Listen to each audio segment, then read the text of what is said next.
doing? I'm blessed. Hey fam, it's your girl Miss Diva Trucker, and I'm coming to you tonight because I wanted to talk to you a little bit. I am going to do a live feed tomorrow on my YouTube channel about, I know it's late, y'all. I do apologize, but this was on my mind and I wanted to talk to you all about it because right now we are seeing, let me cut this truck off so y'all can hear me okay. Right now we are seeing that shippers and receivers are wanting us to sign a declaration saying that we have not been in another country. We don't have any friends that's got the coronavirus. So you are showing up at your shipper and your receiver asking to sign a piece of paper and all this kind of stuff saying that you are not affected by the coronavirus. Okay. So, but while signing this paper and making this declaration, we are not protected. There is not a plan to protect us as transportation and workers of what's going to happen as far as if you do run a temperature of 100.9 or you have come in contact with somebody that's a relative that may be been out of the country or whatever the case may be.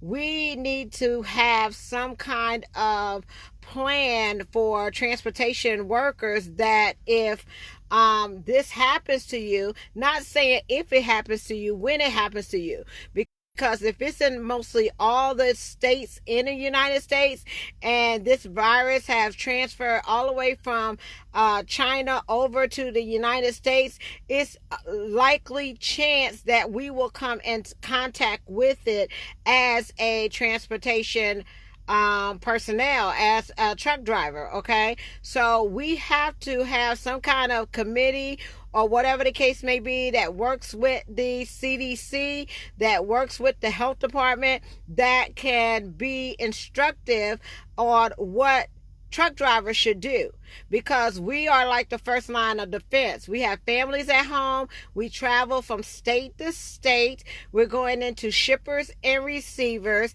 and now they're saying that they won't even load us or unload us if we have contacted or been in touch with anybody that may have had the virus. Okay, so this is not going away right now. If you go into Walmart stores, if you go into any stores, you cannot find masks.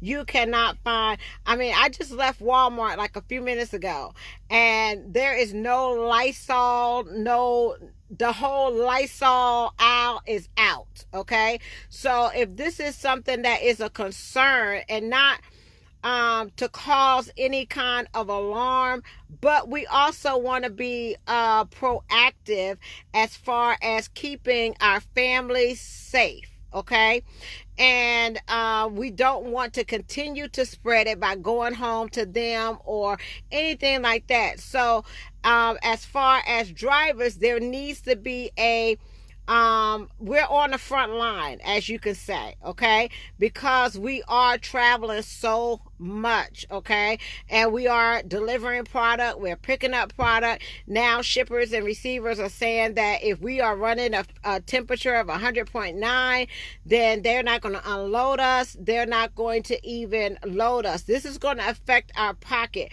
We need to make sure as drivers that we are protected as far as our pay. So you want us to be proactive as far as reporting any symptoms or anything that we have, but drivers are going to be reluctant to report if they do have symptoms, because if they do report it, they know that they're not going to get paid, okay, and they have a family that they have to provide for, and losing an income for 2 to 3 to 4 weeks is going to be an issue. So I understand that the shippers and receivers are making us sign these declarations, and they're taking precautions to protect their product. as well, and protect, the product that we ship across the country. But also there needs to be a committee set aside. I don't know if it's going to be DOT or the FMCSA or whoever it may be. It has to be a committee set aside to work directly with truck drivers, okay? Because we go 48 countries. We go to Canada. We can bring it in and out of the country from Canada. And also, especially, and we may be low on protective gear, such as the mask, such as, Lysol, such as all these things. So it needs to be a priority that people that are interacting on a day-to-day basis with going from state to state in constant contact with other people, then it should be a priority that we have a plan in place for the transportation industry, okay? Nursing homes are taking precautions, and we are on the front line. Whether you know it or not, we are on the front line, okay? And the biggest concern is you may be living with your elderly parent. You may be close to going to see your grandmother or whatever the case may be. So you may not intentionally pass on the virus to them, but you may unintentionally pass it on, okay? Indirectly pass it on, okay? So there may be some things that the companies that may need to implement for us drivers, to make sure that we mask up where we go, to make sure that we are washing our hands, make sure that there is no sanitizer in Walmart, okay? I just been to Walmart, and I told y'all that a couple of weeks ago when this when the coronavirus just came out, I had told y'all to go get masks, gloves, and sanitizer, okay? So if you went and loaded up on all that kind of stuff, you will probably be rich by now, because there is no Lysol, there's no disinfectant. Baby, they done took all the bleach off the shelves, okay?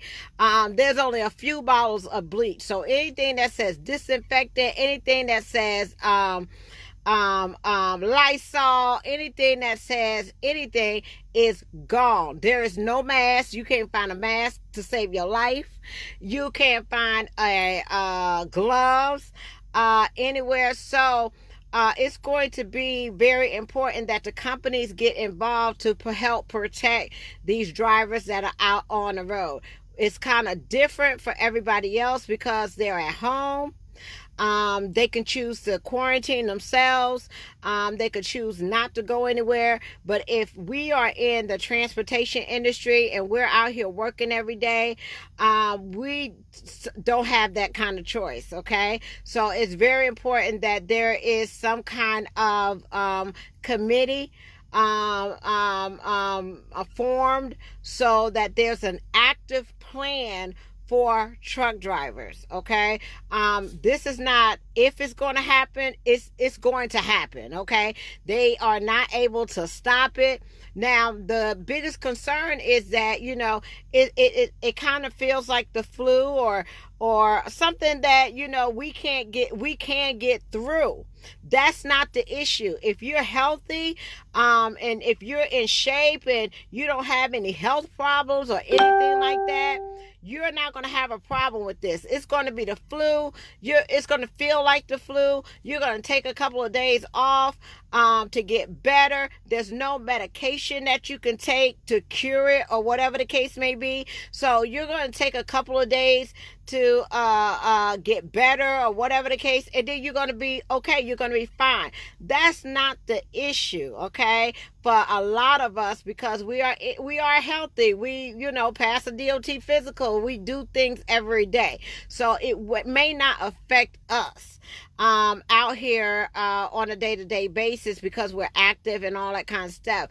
But the concern is that it may infect The concern is it may infect, we may come across kids. We may come across children. Some of y'all got grandchildren at home. Some of y'all got children at home. Some of y'all got elderly parents. I got a 76-year-old mom at home, okay? So it may not affect me the same way that it will affect her, okay? So that's why we still have to be on guard, and we still have to be protected.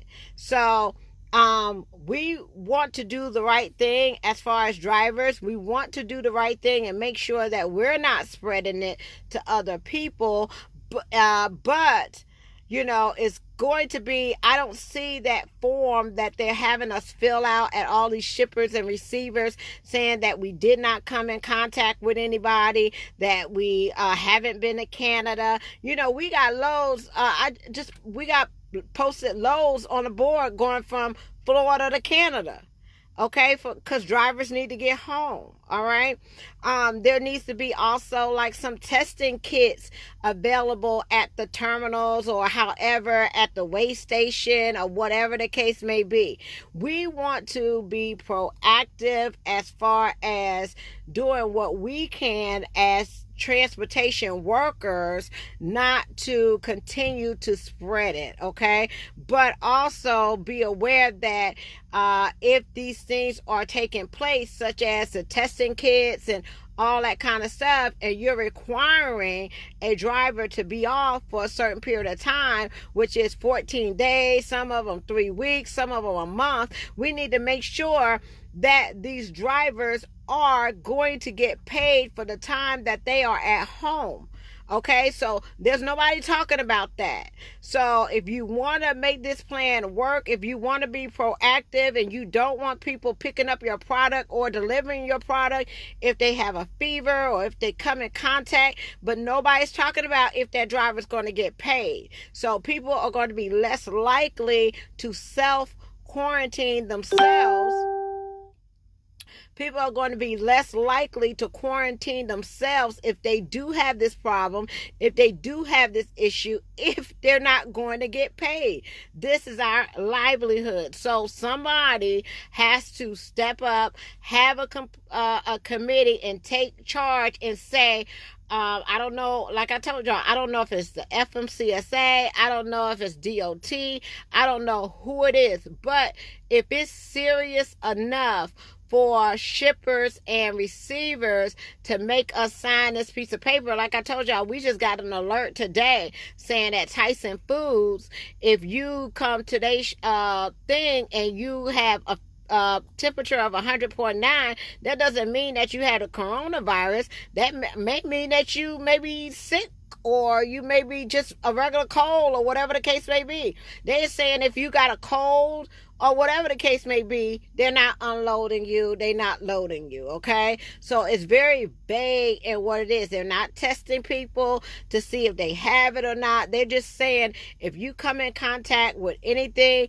like this, or if you have 100.9 temperature, you won't be loaded or unloaded. Okay, so we kind of take that very seriously, because that's right now messing with our livelihood. Okay, so there needs to be more instruction on that. If somebody does have these symptoms, or they've been in Canada, or they been around somebody that may have been exposed, or whatever the case may be, we need to have a follow-up plan for drivers to say, okay, if they take the proactive initiative to self-quarantine themselves, then they need to make sure that they're going to get paid, okay? Because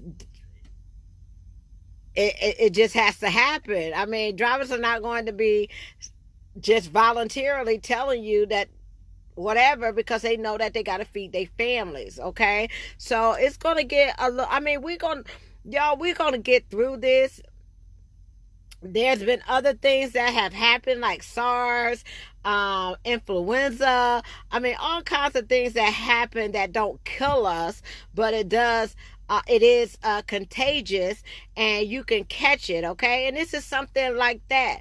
But they're not worried about people that are healthy, that are, they can fight it on their own, okay? The things that we're worried about is we all may come in contact with children, newborns, whatever the case may be. We all may come in contact with our mother, grandmother, or whatever the case may be, somebody of the elderly, and we don't want to put them in harm's way, okay? We don't want to, as carrying around food products and all that kind of stuff and everything that we carry, we don't want to do that as well. But we also got to have a plan on if somebody, not if, but when somebody in the transportation industry that drives trucks or whatever the case may be, if something like that happens to them, we got to also make sure that our drivers are being taken care of, because they're being proactive and making sure that they're not continuing to transmit this virus to anybody else, okay? I do see them taking initiative to for us to be loaded or unloaded or whatever the case may be, but yet and still, drivers still need to make sure that they are going to get paid at the end of the day, okay? I don't know too many people that can take 3-4 weeks off without pay and it not jeopardize their livelihood in any kind of way, okay? So that was my thought for the day, you all, and hopefully there'll be some kind of task force that will come down the line that will because they just broke this out, just the shippers and receivers, based on what the CDC said. They just broke this out like this week, okay? That's all they gave them. But as far as protecting us as drivers out here, I think that we should make sure that the terminals or whatever have sanitizer. Make sure that maybe you provide these protective wear stuff for the drivers, because like right now, like I told y'all can't go to Walmart and pick up stuff, okay? It's gone, okay? But to make sure that maybe companies take the initiative to whatever we need to do to protect ourselves, whether it's the mask. Some people say the masks don't work. Some people say gloves, whatever the case may be. But whatever it is that we need to do, we need to make sure that these companies are providing that for the drivers so they don't get sick or continue to pass it on. Because some of us are not even going to have symptoms. Okay, some of us are not going to even have symptoms, but we may have a chance on giving it to somebody that that is not in good health. Okay, so if it could get on a cruise ship and it could spread like wildfire on a cruise ship, believe you me, it could spread through the transportation industry. So it just needs to be a plan. Something needs to be in place to make sure that we as transportation workers, as drivers, that we are doing everything that we can to make sure that we don't continue to spread it throughout wherever we're going, okay? Because that's not going to help anybody. Other than that, that's basically all I wanted to come and talk to you all tonight. I'll be back tomorrow. I know it's late or whatever the case may be, but I'll do a live feed on YouTube, because I just felt like I had to come and maybe share that with you, because I see that the shippers and receivers are taking a proactive step, and I think it's time for the drivers to have a plan as well, especially with compensation if they do have to go into quarantine for the time period that this virus is in their system. All right, peace, love, joy, and happiness. Tell me what you think in the comments. All right, bye.